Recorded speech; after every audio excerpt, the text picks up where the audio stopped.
Bismillahirrahmanirrahim. Assalamualaikum warahmatullahi wabarakatuh.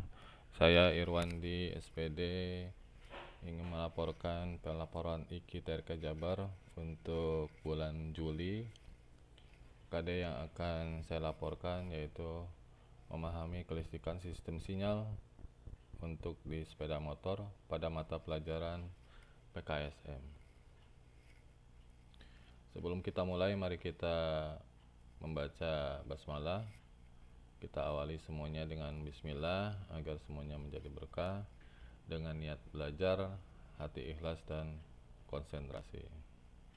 Pada pembelajaran kali ini di pelajaran PKSM tentang sistem kelistrikan sinyal sepeda motor, tujuan pembelajarannya adalah yang pertama adalah siswa dapat mengidentifikasi komponen sistem kelistrikan sinyal sepeda motor. Kemudian yang kedua adalah siswa dapat menganalisa rangkaian kelistrikan sinyal sepeda motor. Baik, kita mulai. Kita perhatikan gambar berikut ini. Di slide ini ada dua buah motor dengan keadaan lampu sen yang berbeda.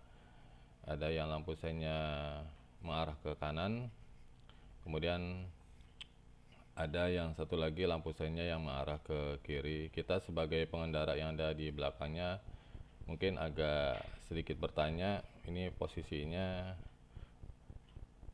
sama-sama keliru ya, yang di belakang merasa terganggu karena kita mau menyalip juga takutnya nanti kecelakaan. Ini yang dipikirkan untuk pengendara yang ada di belakangnya. Kemudian di sini ada slide yang kedua, yaitu seorang pengendara motor dengan menyalip tetapi lampu sennya itu mengarah ke sebelah kiri, sedangkan pengendara motor yang akan menyalip mengarah ke kanan. Nah, ini adalah salah satu kekeliruan dalam menghidupkan lampu sen. Begitu juga ini di slide yang ketiga, yaitu posisi ingin membelok ke sebelah kanan tetapi lampu sennya di sebelah kiri. Nah, kita harus pandai-pandai untuk menyalakan lampu sen kemana kita akan berbelok. Nah, itu yang akan menjadi tanda buat pengendara yang ada di belakangnya. Kemudian selanjutnya di slide lampu rem. Lampu rem ternyata silau, ini mengganggu pengendara yang ada di belakangnya karena posisinya lampunya berwarna putih dan terang seperti lampu yang ada di depan motor. Nah, ini juga sangat mengganggu pengendara yang ada di belakangnya. Setelah kita tahu tadi deskripsi gambar yang ditampilkan di slide, kemudian apa sih yang namanya sistem kelistrikan sinyal? Bahwa sistem sinyal adalah sistem kelistrikan yang ada pada sebuah sepeda motor yang berfungsi sebagai sinyal atau tanda bagi pengendara maupun orang lain, baik berupa sinyal lampu maupun berupa bunyi. Di slide berikutnya yaitu tentang penempatan komponen sistem sinyal untuk motor Honda Supra 110 ditunjukkan dalam tanda panah. Kemudian apa sih sistem kelistrikan sistem sinyal sepeda motor itu? Komponen-komponennya. Di sini saya tampilkan yang pertama adalah lampu rem sebagai tanda untuk berhenti, sebagai tanda bagi pengemudi di belakang kendaraan untuk posisi berhenti. Tujuannya untuk menghindari kecelakaan pada waktu akan berhenti. Kemudian selanjutnya ada lampu sen. Fungsinya adalah untuk memberikan tanda bagi pengendara di depan dan di belakang pada saat berbelok. Jadi pada saat berbelok kita harus memberi tanda supaya nanti baik yang di depan maupun yang di belakang tidak keliru dan tidak terjadi kecelakaan. Kemudian di sini adalah slide yang berikutnya, adalah lampu instrumen, yaitu tanda-tanda salah satunya adalah memberitahu jika ada kerusakan di sistem injeksi sepeda motor atau memberi tanda pada waktu berbelok. Jadi kalau misalnya berbelok ke kanan maka ada tanda panahnya ke kanan, begitu selanjutnya. Kemudian ini penempatan lampu indikator sinyal.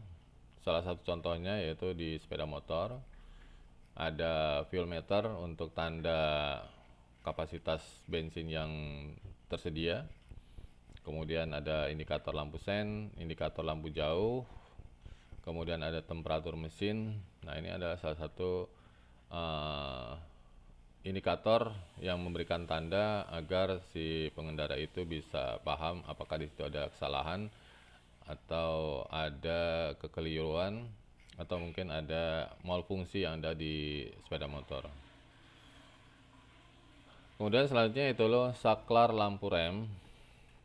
Salah satu komponennya baik di rem depan maupun di rem belakang, bisa dilihat sini adalah fungsinya adalah untuk memutus dan menghubung dari baterai ke beban agar lampu yang ada di belakang itu bisa menyala. Jadi pada saat diinjak atau pada waktu ditekan tuasnya, maka lampunya itu akan menyala karena di situ ada switchnya atau saklar lampu rem. Kemudian di sini saklar lampu sen yang ada di sebelah kiri untuk menyalakan lampu sen baik ke kiri maupun ke kanan. Nah, ini adalah salah satunya flasher, salah satu komponen, yaitu fungsinya adalah untuk membantu lampu sen pada motor agar bisa berkedip-kedip. Jadi kalau seandainya tidak ada flasher, maka lampunya akan menyala terus karena tidak ada intermediate. Kemudian klakson, yaitu salah satu komponen sinyal yang sifatnya adalah bunyian, bukan dari cahaya. Jadi tujuannya adalah untuk memberitahu jika ada kendaraan yang akan datang saat berada di persimpangan atau mengingatkan potensi bahaya, atau juga bisa memberikan kode pada saat ingin mendahului.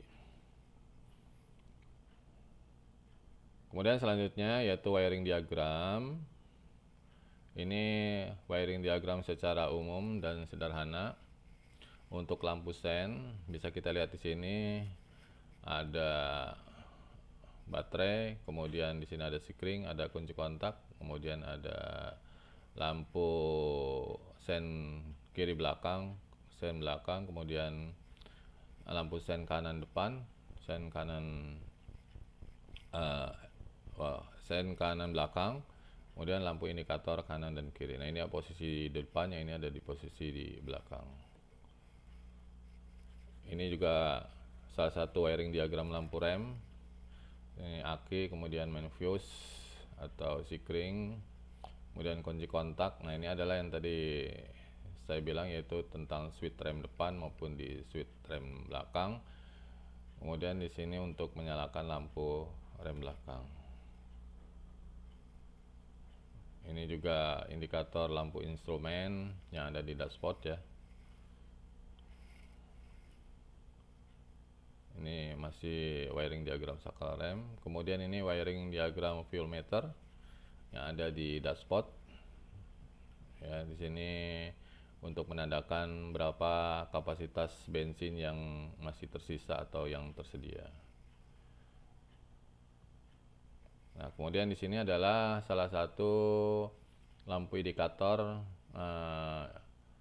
yang ada di dashboard. Salah satunya adalah check engine, yaitu memberitahukan, menandakan bahwa ada masalah di bagian mesin dan kelistrikan pada sepeda motor. Kemudian di sini ada suhu, yaitu memberikan peringatan sinyal pengemudi apabila mesin dalam keadaan overheat. Kemudian di sini ada ABS untuk mengetahui sistem kerja ABS berfungsi atau tidak. Terima kasih. Paparan bahan ajar untuk pelaporan IKI TRK Jabar di bulan Juli. Semoga bermanfaat dan dapat mengambil wawasan ilmunya. Yang benar datangnya dari Allah, yang salah dari saya sendiri mohon dimaafkan. Wabillahi taufiq wal hidayah. Assalamualaikum warahmatullahi wabarakatuh.